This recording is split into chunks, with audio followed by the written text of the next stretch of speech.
This revenge story contains intense acts of retribution that may be excessive and could be disturbing to some viewers. I stood in the dim glow of our suburban California kitchen, the faint hum of the refrigerator cutting through the oppressive silence.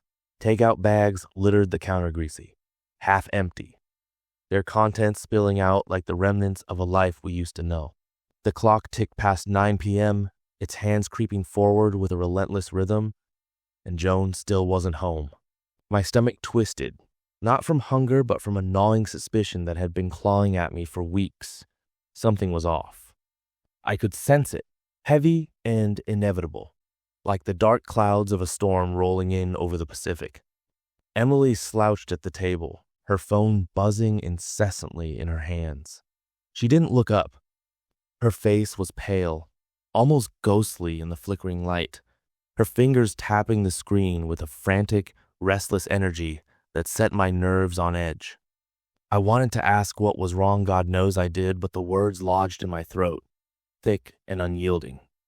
Instead, I turned to the sink, grabbing a sponge and attacking the dishes with more force than necessary, as if I could scrub away the unease that had settled over our house like a shroud. This kitchen used to be the soul of our homeworm with the smell of Joan's cooking, alive with laughter. Now it was a mausoleum of forgotten routines. Unwashed mugs stacked in the sink, crumpled napkins scattered across the table, the faint stench of stale fries hanging in the air. Outside, the night was still, the streetlights casting long, eerie shadows through the window. Inside, the tension was palpable, a silent scream waiting to break free. "Dad?" Emily's voice was barely a whisper, fragile against the quiet. I turned, wiping my hands on a towel, the rough fabric grounding me. "Yeah, kiddo?" She hesitated, her eyes flicking to her phone and back to me, a storm of emotions swirling in their depths. "It's nothing, just tired." But I wasn't fooled. The way she hunched over, the tightness in her jowlet, wasn't exhaustion. Something had her spooked, and it wasn't the first time I'd seen it this week. I crossed the room and sat beside her, the chair groaning under my weight, its creak echoing in the stillness. "Talk to me," I said, keeping my voice steady, though my heart thudded in my chest. She shook her head, forcing a smile that didn't reach her eyes. "It's fine, really." I didn't push not yet. But as her phone buzzed again, I caught a fleeting glimpse of the screen. A flurry of messages, too fast to read, but the name at the top sent a jolt through me unknown. My chest tightened, a cold dread seeping in. Who the hell was texting her this late? Before I could press her, the front door clicked open. Joan swept in, her purse slung over her shoulder, her hair slightly disheveled. She flashed a smile too bright, too rehearsed, and tossed her keys onto the counter with a clatter. "Hey, sorry I'm late." Work was insane. She kicked off her shoes, avoiding my gaze as she shuffled through the mail. I nodded, my eyes narrowing. "Everything okay?" "Yeah. Just busy." Her voice was clipped, distracted. "Did you guys eat?" "Takeout," I said, my tone flat, cutting through her forced cheer. She winced, a flicker of guilt crossing her face. "I'll cook tomorrow, promise." But I wasn't listening. My attention was on Emily, who had gone rigid, her phone now gripped tightly in her hand, her knuckles white. The air grew heavier, electric with the promise of chaos. I didn't know it then, but that night was the spark that would ignite everything. Our quiet, fragile life was about to shatter, and there was no turning back. A few nights later, the dam broke. Emily burst through the front door with a force that rattled the windows, the sound jolting me upright from the couch where I'd been dozing. My heart slammed against my ribs as she stormed into the living room, her face flushed a deep crimson, her backpack hitting the floor with a dull thud that echoed through the house. "What's wrong?" I asked, already on my feet, my voice sharp with alarm. She paced like a caged animal, her hands trembling as she raked them through her tangled hair. This guy at the interview was a total creep. Made me give him my WhatsApp before he'd even let me leave the room. Joan, sprawled across the recliner with a glossy magazine, barely glanced up. "That's just how it is now, Harn. Everyone uses apps these days." I shot her a glare, my jaw tightening. "No, they don't. Not like that." Emily nodded fiercely, her voice quivering with barely contained fury. "Exactly. My resume's got my number me real number. This felt wrong, like he was crossing a line. I crossed my arms, forcing myself to stay calm even as my pulse raced. What's his name? Didn't catch it, she muttered, sinking onto the couch and rubbing her temples with shaky fingers. Some HR guy, smarmy middle-aged, kept smiling too much. Joan rolled her eyes, flipping a page in her magazine. You're overreacting, Em. It's probably nothing. But I saw the fear in Emily's eyes, the way her fingers twitched against her jeans. This wasn't nothing, I knew it in my bones. Ignoring Joan's dismissal, I grabbed my laptop from the coffee table and started typing, my fingers flying across the keys. Within minutes, articles flooded the screen. Job interview harassment, power imbalances, unwanted advances. Story after story of creeps exploiting their positions. My stomach churned, a sour mix of dread and anger rising in my throat. This wasn't just a hunch anymore. A few days later, Emily shoved her phone in my face, her hands trembling so badly the screen shook.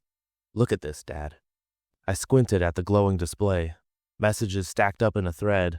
Spilled ketchup on my shirt eating a burger today, lol. Hit me up if you need anything. Casual, flirty, invasive. My blood boiled, a red haze creeping into my vision. What the hell is this? I growled, my voice low and dangerous. Joan glanced over from the recliner, her expression bored. He's just being friendly, Jim. Relax. Emily snapped, her voice cracking like a whip. No, he's not. It's weird. I slammed my fist on the coffee table, the impact rattling the empty takeout containers. Block him, Em. You're not working for some creep. She bit her lip, hesitating, her eyes darting between me and the phone. I'm still in the running, Dad. I don't know. What if I need this job? I held up a hand, cutting her off. Give me a day. I'll handle it. That night, I called Mike, a private detective I'd met years ago through a work connection. Need you to dig into someone harassing my kid, I said, keeping my voice low so Emily wouldn't hear from her room. He didn't ask questions, just took the sparse details I had and promised results. 2 weeks later, he showed up at my door, a manila folder tucked under his arm. He slid it across the kitchen table, his gruff voice cutting through the quiet. His name's Roy, HR at Sunny Mart, president's son. Total sleaze plays around with women like it's a damn game. I stared at a grainy photo of Roy mid -40s, smirking outside a dive bar, his tie loosened and his hair slick with gel. Then Mike dropped the real bomb. And he's sleeping with your wife. He pushed another photo toward me. Joan and Roy, arm in arm, laughing in a dimly lit parking lot. My chest constricted, the air sucked out of the room. You sure? Mike nodded, his face grim. Caught him 3 times. Hotels, bars, his car. It's solid. I thanked him, handed over the cash, and sat there, fists clenched, until Emily got home from school. I told her the truth, most of it. The guy messing with you? He's from Sunny Mart, Roy. Her eyes blazed, a fire igniting behind them. I knew it, that bastard. I took a breath, then added the rest. And he's got a thing with your mom. She froze, her mouth dropping open, then erupted. While I'm getting harassed, she's disgusting. We locked eyes, a silent pact forming between us. The betrayal cut deep, but it also lit a fuse. We weren't letting this go, not Roy, not Joan, not any of it. The house was a tomb that afternoon, the silence pressing down like a physical weight. Emily was at school. Joan supposedly at work, or so she'd claimed when she left that morning, her voice too chipper, her smile too tight. I sat at the kitchen table, the manila folder splayed open before me, its contents spilling out like poison. Photos fanned across the scratched wood. Joan and Roy laughing over drinks. Joan and Roy holding hands in a shadowed alley. Joan and Roy kissing in his car, their faces illuminated by the glow of a street lamp.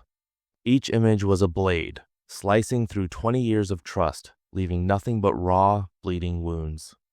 I'd given her everything, my loyalty, my time, my life, and this was how she repaid me. Sneaking around with some lowlife who was harassing our daughter, the one person we were supposed to protect above all else. My hands shook as I flipped through Mike's evidence, the details meticulous and damning, dates stamped, times logged, locations mapped out. This wasn't a fleeting mistake. It was a full-blown affair, deliberate and cruel. The front door clicked open, pulling me from my spiraling thoughts. Joan breezed in, humming some tuneless melody, her purse slung carelessly over her shoulder. She stopped dead when she saw me, her smile faltering, a flicker of unease crossing her face. "Jim, what's wrong?" Her voice was too light, too innocent. I didn't answer. I just slid the photos across the table, the sound of paper on wood loud in the stillness. She glanced down and the color drained from her face, leaving her skin ashen. What is this?" "You tell me," I said, my voice cold as ice, each word a shard of glass. She picked up a photo of her and Roy, tangled in an embrace, and her hands trembled, the paper crinkling in her grip. "It's not what it looks like, Jim. I swear." "Really?" I stood, my chair scraping against the floor, my shadow looming over her. "Because it looks like you're screwing the guy who's harassing our daughter." Her eyes widened, panic flashing in them. "What? No, Jim, it's not." "Save it." I towered over her, my voice rising despite my effort to keep it steady. "I know everything. Roy, the affair, the way he's been creeping on Emily, all of it." She backed up a step, her breath hitching, her purse slipping to the floor with a soft thud. "I didn't know about Emily. I swear I didn't." "Bullshit." I grabbed the folder and shoved it at her, the photos spilling onto the counter. "You think I'm that stupid? You think I can't see what's right in front of me?" Tears welled in her eyes, spilling over as she shook her head. "Jim, please, it was a mistake. I'll end it. I'll call him right now." "Too late." I turned away, my chest heaving, my hands clenched into fists at my sides. "You've already destroyed us. You and your sleazy boyfriend." She reached for my arm, her fingers brushing my sleeve, but I jerked away, the contact burning like acid. "Don't touch me." "Jim, I'm sorry," she sobbed, her voice breaking. "I didn't mean for this to happen. Get out," I whispered, the words barely audible, my throat tight with rage and grief. "Just get out." She stood there frozen, her tears falling silently onto the floor. Then, with a choked gasp, she snatched her purse and bolted for the door.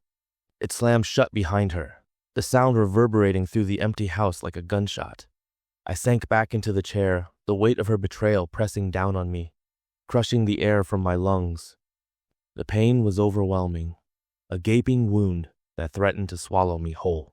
But beneath it, something darker strayed a cold, simmering need for revenge, a hunger to make them both pay for what they'd done. I sat there for hours, the photos staring back at me, until the shadows lengthened and the room grew dark. My mind churned, plotting, planning. Joan thought she could cry her way out of this, and Roy thought he was untouchable.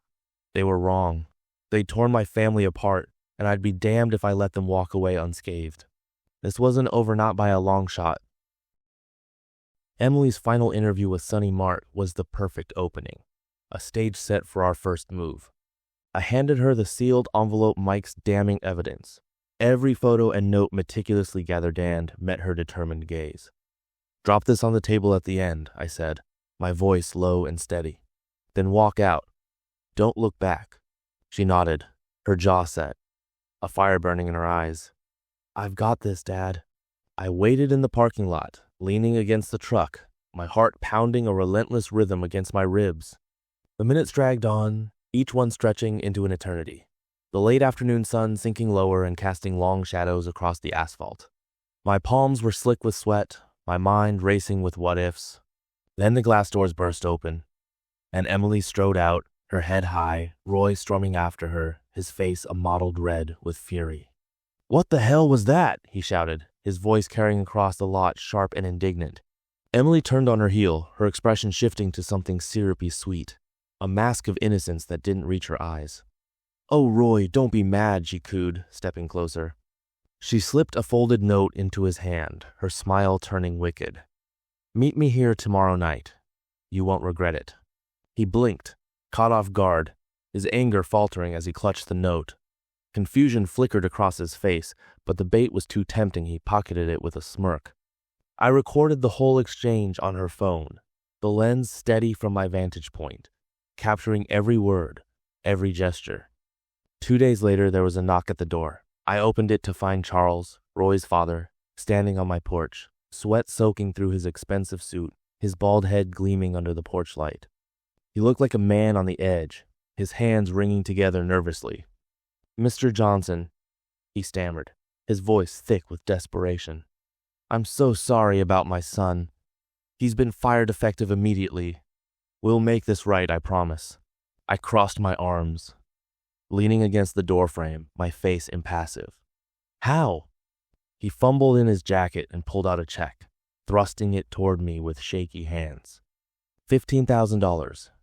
For your trouble, please just keep this quiet. The company can't take a scandal. I took the check, glancing at the crisp black ink $150,000, made out to James Johnson. It felt heavy in my hand, tainted. "This doesn't fix what he did to my daughter," I said, my voice low, edged with steel. "I know," Charles said, his eyes darting away, his Adam's apple bobbing as he swallowed hard. "I know it doesn't, but it's all I can do, please." I studied him for a long moment, letting the silence stretch until he squirmed. Then I nodded, folding the check into my pocket. "Fine. But if I hear one more thing about Roy, if he so much as breathes near my family, this goes public. Every photo, every detail, you understand?" He nodded frantically, backing away. Yes, of course, thank you." He turned and practically ran to his car, tires squealing as he peeled out of the driveway. I shut the door, the check burning a hole in my pocket. 15 grand was a start, a small victory, but it wasn't enough, not nearly enough. Roy had harassed Emily, toyed with her future, and Joan had stood by, complicit in her betrayal. The money was cold comfort compared to the rage still simmering in my gut. I paced the living room, the floorboards creaking under my boots, my mind already turning to the next step. Charles thought he'd bought my silence, but this wasn't about hush money. This was about justice, and I was just getting started. When Emily got home, I showed her the check. Her eyes widened, then narrowed. "That's it? After everything?" "It's a down payment," I said, my voice grim. "They think they can buy us off. They're wrong." She nodded, a slow, fierce smile spreading across her face. "Good, because we're not done." "No," I agreed, meeting her gaze. "We're not." That night, Joan came back. The front door creaked open just after dusk, and she stepped into the kitchen, her eyes red and puffy, her makeup streaked from crying. She dropped her purse on the counter with a soft thud and looked at me, her expression a fragile mix of hope and desperation. "Jim, can we talk?" Her voice was small, pleading, a shadow of the confidence she'd once carried. I didn't move from my spot at the table, the manila folder still open in front of me, its contents a silent accusation. "About what?" I said, my tone flat and hard. "How you betrayed me. How you let that bastard harass our daughter while you were screwing him behind my back." She flinched as if I'd struck her, her hands twisting together in front of her. "I didn't know, Jim. I swear I didn't know what he was doing to Emily." "Stop lying!" I slammed my fist on the table, the impact sending a coffee mug tumbling to the floor where it shattered into jagged pieces. She jumped, her eyes wide with fear. "You knew exactly who he was. You just didn't care, not about me, not about her." Tears streamed down her face, carving tracks through her ruined mascara. "I was lonely, Jim. You were always working, always gone, and don't you dare blame me." I cut in, stepping closer, my voice dropping to a low, dangerous growl. "You made your choice. You climbed into bed with that slime, and you let him prey on our kid. Now you'll live with it." She wiped her eyes with the back of her hand, her breath hitching. "What do you want from me? Tell me what you want." I stared at her. The woman I'd loved for 2 decades, now a stranger, her betrayal a chasm between us. 50 grand, I said flatly. "For the divorce. Pay it, and then you're gone." Her mouth fell open, shock replacing the tears. "You're serious?" "Dead serious." She hesitated, then grabbed her purse with trembling hands, yanking out a thick wad of cash. She threw it at me, the bills scattering across the table like confetti. "There, take it. I hope it makes you happy." I caught the money midair, my hands shaking with barely contained rage, the paper crumpling in my fist. "Get out," I said, my voice a raw whisper. She stared at me for a heartbeat, then turned and fled, the door slamming shut behind her with a finality that echoed through the house. I stood there, the cash clenched in my hand, my heart pounding so hard I could feel it in my throat. But this wasn't the end knot yet. Joan's exit was just the prelude. The next night, Emily and I set the trap. We lured Roy to a remote campsite an hour outside town with the promise of a date, the note Emily had given him dangling the bait he couldn't resist. Joan got a text from a short, simple, "We need to talk. Meet me here." They arrived separately, Roy swaggering in with a cocky grin, Joan wary but defiant, her arms crossed tightly over her chest. "What's this about?" Roy sneered, his voice dripping with arrogance as he glanced between us. I didn't answer. I just handed them each a drink whiskey for Roy, wine for Joan laced with enough sedative to drop a horse. They took them without a second thought, clinking glasses with forced bravado. Within minutes, their words slurred, their bodies slumped, and they collapsed into the dirt, unconscious. Emily and I worked fast. We stripped them down to their underwear, their clothes tossed into a pile we'd burn later, using rope from the truck. We tied them to an old rowboat I'd dragged from the shed, their limp forms sagging against the splintered wood. Then we smeared their skin with honey, the sticky sweetness glinting in the moonlight, the air thick with the sour stench of pond water and decay. Mosquitoes buzzed nearby, drawn by the promise of a feast. We pushed the boat into the murky water, the ripples spreading outward as it drifted toward the center of the pond. Emily stood beside me, her face hard, her breath steady. "They deserve this," she said, her voice cold and certain. I nodded, my stomach twisting but my resolve unshaken. "Yeah, they do." We watched until the boat was a dark silhouette against the silver water, then turned and left, the night swallowing our footsteps. 2 days later, I hiked back alone, the early morning mist clinging to the trees. The boat was still there, bobbing gently, but Roy and Joan were barely recognizable, covered in bugs, their skin blistered and raw from the sun and the relentless swarm. They didn't move, didn't groan. They were gone. I waded in, the cold water soaking my jeans, and punched a hole in the hull with a rock. The boat sank slowly, the water gurgling as it slipped beneath the surface, dragging Roy and Joan into the murky depths. I stood there, the cold water lapping against my chest, my breath coming in ragged bursts. The mist clung to my skin, mixing with the sweat on my brow. But I didn't move an aught until the last ripple faded, and the pond was still again, a glassy mirror reflecting the gray dawn. They were gone. Erased. Just like the life we'd had before their betrayal. I waded back to shore, my boots sinking into the muck, each step heavier than the last. The rock I'd used to punch the hole slipped from my hands, splashing into the shallows. My fingers were numb, trembling not from the cold, but from the finality of it all. We'd crossed a line, Emily and me. There was no undoing this, no apologies, no second chances. And yet, as I climbed the bank and glanced back at the empty water, I didn't feel regret. I felt relief at a dark, twisted satisfaction coiled in my gut, cold and unyielding, like a blade honed sharp by months of rage.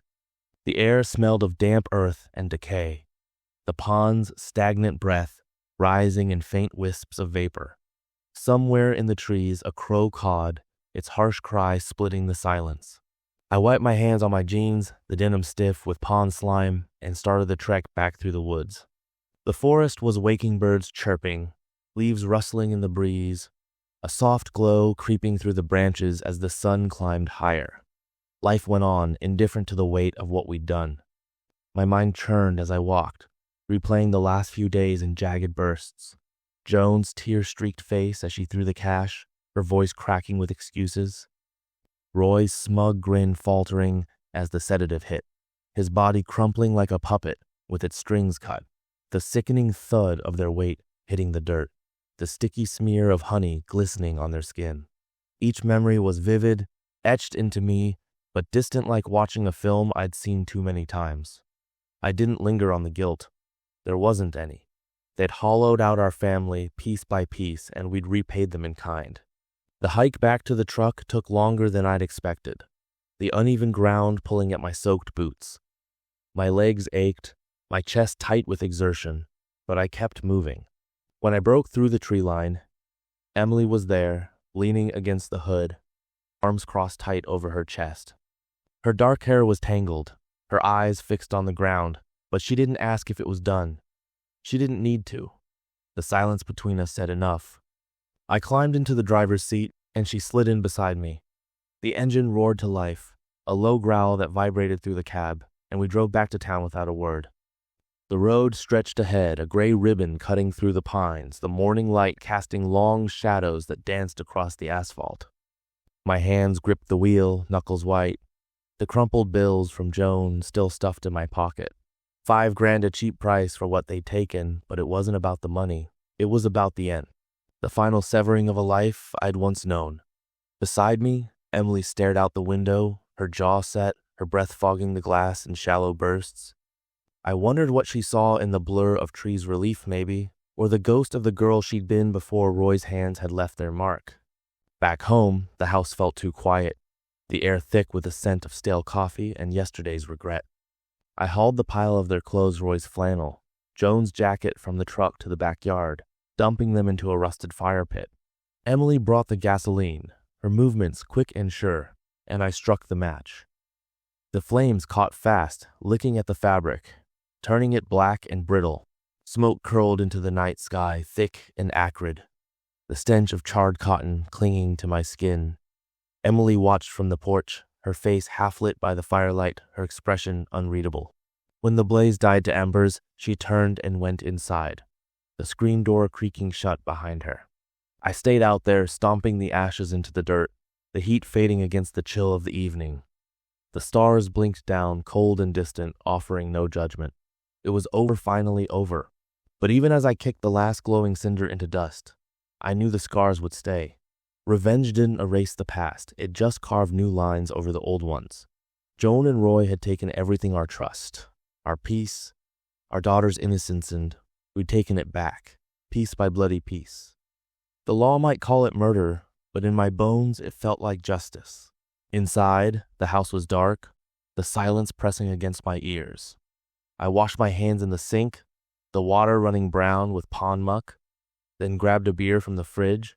The cold glass bit into my palm as I sank into the couch, the cushions sagging under my weight. Emily's footsteps padded upstairs, a faint echo through the ceiling, and then nothing. I tipped the bottle back, the bitter taste washing away the last of the smoke on my tongue.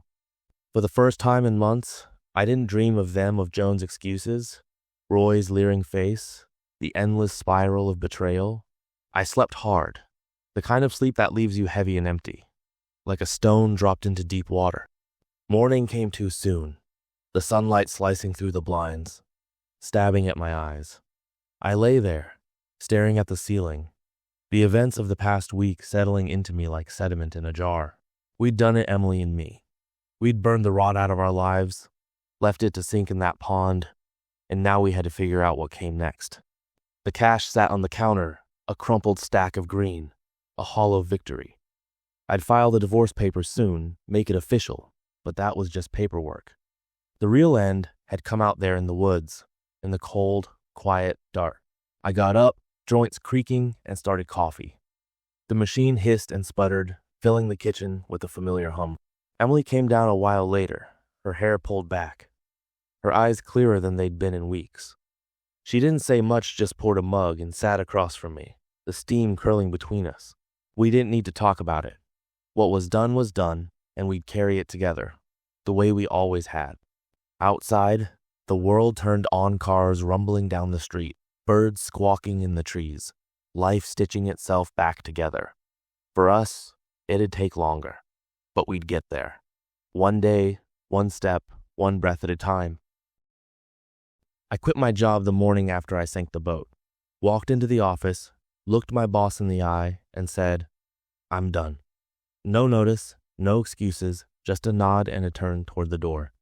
The hum of the fluorescents and the bitter tang of burnt coffee chased me out, but the click of the door shutting behind me felt final, like the last ripple on that pond.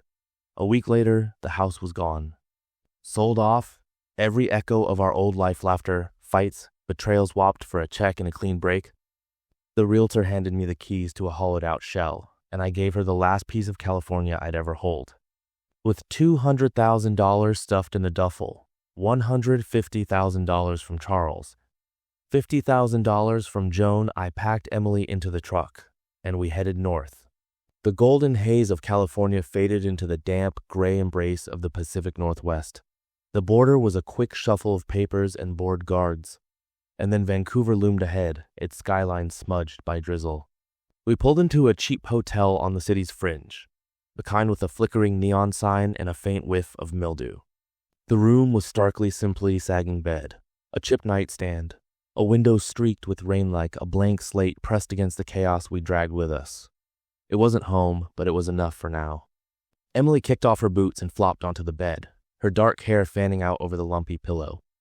She stared at the ceiling, where water stains bloomed like old ghosts, and spoke in a voice quiet with exhaustion, heavy with finality. "I'm done with interviews, Dad. I'll find something here, a cafe job, maybe school. Doesn't matter, as long as it's not there." I eased into the chair by the window, its springs creaking under me, and gazed out. The city lights glowed faintly through the mist, distant and shimmering, a fragile promise of something new beyond the pain we'd left behind. "We're free now," I said, my voice rough but honest. The pond, the boat, Roy, Joan, all of it was gone, sunk deep and buried under miles of highway. Relief washed over me, sharp and real, but it was shadowed by the weight of what we'd done, a darkness that clung like damp air. Freedom didn't feel like I'd imagined it was raw, uncertain, a void where purpose used to sit. Emily rolled onto her side, resting her head on her hand, her eyes finding mine. "You okay?" I nodded, though the uncertainty gnawed at me, a quiet question about what came next. "Getting there. You?" She gave a tired shrug, a faint smile tugging at her mouth. "Same. It's weird being here, starting over." "Yeah," I said, leaning back as the chair groaned. "But we'll figure it out." The rain drummed softly against the window, a steady pulse that eased the knot in my chest. For the first time in months, I wasn't running. The past lingered, a faint shadow in my mind, but it was quieter now, softened by distance and the fragile hope I held for Emily's future, a lifeline anchoring me to this moment. Those city lights stretched out like her possibilities dim, flickering but alive with chance. It wasn't much, this hope, but it was enough. I closed my eyes, the city's hum filtering through the thin walls, and let myself rest. The road ahead was unclear, but we'd walk it together, Emily and me, bruised but whole, stepping into whatever came next.